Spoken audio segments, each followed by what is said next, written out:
اعوذ باللہ من الشیطان الرجیم بسم اللہ الرحمن الرحیم۔ پیارے بچوں السلام علیکم۔ جماعت دوم، مضمون اردو، موضوع خرگوش اور گینڈا۔ خرگوش اور گینڈا۔ بچوں ہم نے کل یہ سبق یہاں تک پڑھا تھا، آج ہم یہاں سے آگے پڑھیں گے۔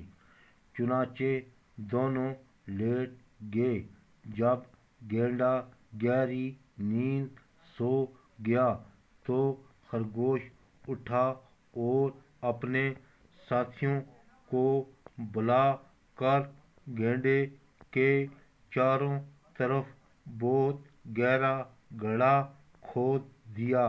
صبح گینڈا اٹھا تو وہ خرگوش کو پاس نہ پا کر پریشان ہوا۔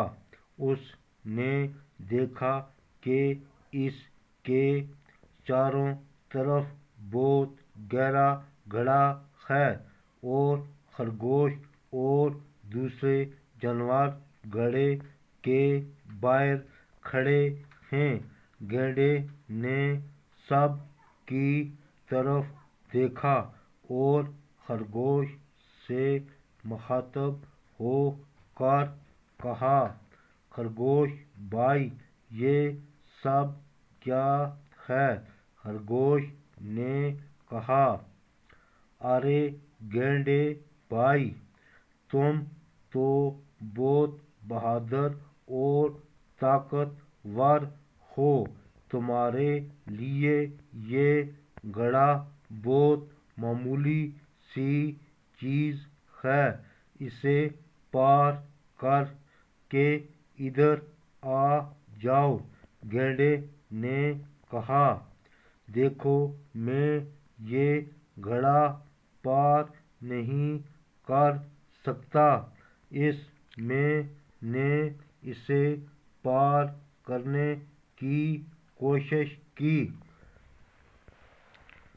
تو یقیناً میں اس میں گر جاؤں گا اور مجھے سخت چوٹ آئے گی۔